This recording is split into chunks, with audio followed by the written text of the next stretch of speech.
और कैसे हो मेरे प्यारे भक्तों। लगता है कि आप सब अच्छे ही होंगे। आगे की कथा सुनने के लिए आप मेरे साथ बने रहिए। और आपको अगर पीछे की कथा सुननी है तो मेरे डिस्क्रिप्शन में जाकर मेरे लिंक पे टच करें ताकि आप सारी राम कथा का लाभ ले सकें। अब आगे की कथा में मैं ये सुना रही हूँ कि रावण और सब राक्षस का जन्म किस प्रकार हुआ। वे सब अनेकों जाति के मनमाना रूप धारण करने वाले दुष्ट, कुटिल, भयंकर, विवेक रहित, निर्दयी, हिंसक, पापी और संसार भर को दुख देने वाले हुए। उनका वर्णन नहीं हो सकता। यद्यपि वे पुलत्स ऋषि के पवित्र, निर्मल और अनुपम कुल में उत्पन्न हुए, तथापि ब्राह्मणों के शाप के कारण वे सब पापरूप हुए। तीनों भाइयों ने अनेकों प्रकार की बड़ी ही कठिन तपस्या की, जिसका वर्णन नहीं हो सकता। उनका उग्र तप देखकर ब्रह्मा जी उनके पास गए और बोले, हे तात, मैं प्रसन्न हूँ, वर मांगो। रावण ने विनय करके और चरण पकड़कर कहा, हे जगदीश्वर सुनिए, वानर और मनुष्य इन दो जातियों को छोड़कर हम किसी के मारे न मरे, यह वर दीजिए। शिव जी कहते हैं कि मैंने और ब्रह्मा ने मिलकर उसे वर दिया, ऐसा ही हो, तुमने बड़ा तप किया है। फिर ब्रह्मा जी कुंभकर्ण के पास गए। उसे देखकर उसके मन में बड़ा ही आश्चर्य उसे देखकर उनके मन में बड़ा ही आश्चर्य हुआ। जो ये दुष्ट नित्य आहार करेगा तो सारा संसार ही उजाड़ देगा, ऐसा विचार कर ब्रह्मा जी ने सरस्वती को प्रेरणा करके उसकी बुद्धि फेर दी, जिससे उसकी 6 महीने की नींद मांगी जिससे कि उसने 6 महीने की नींद मांगी। फिर ब्रह्मा जी विभीषण के पास आए और बोले, हे पुत्र, वर मांगो। उसने भगवान के चरण कमलों में निर्मल, निष्काम और अनन्य प्रेम मांगा।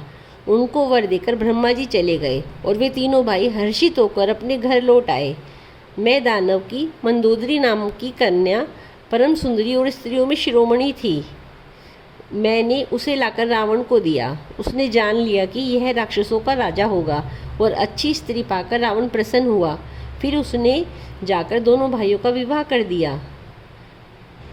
समुद्र के बीच में त्रिकुट नामक पर्वत पर ब्रह्मा जी का बनाया हुआ एक बड़ा भारी किला था। महान मायावी और निपुण कारीगर मैं दानव ने उसको फिर से सजा दिया। उसमें मणियों से जड़े हुए सोने के अनगिनत महल थे। जैसे नागकुल के रहने की पाताल लोक में भोगावतीपुरी है और इंद्र के रहने के स्वर्गलोक में अमरावतीपुरी है, उससे भी अधिक सुंदर और बांका वह दुर्ग था। जगत में उसका नाम लंका प्रसिद्ध हुआ। उसने उसे चारों ओर से समुद्र की अत्यंत गहरी खाई घेरे हुए है। उस दुर्ग के मणियों से जड़ा हुआ और सोने का मजबूत परकोटा है, जिसकी कारीगरी का वर्णन नहीं किया जा सकता।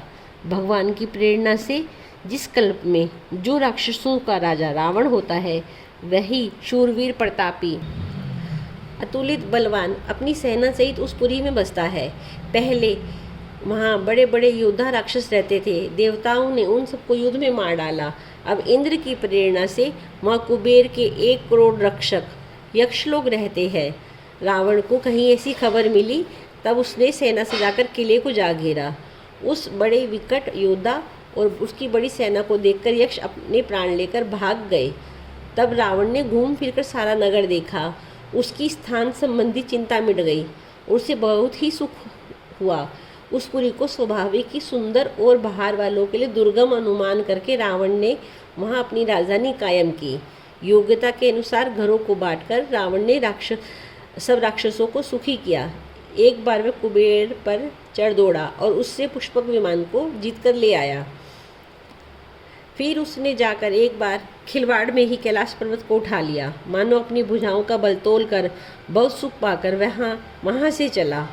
सुख, संपत्ति, पुत्र, सेना, सहायक, जय, प्रताप, बल, बुद्धि और बड़ाई, ये सब उसके नित्य नए वैसे ही बढ़ते जाते थे जैसे प्रत्येक लाभ पर लोभ बढ़ता जाता है। जय श्री राम।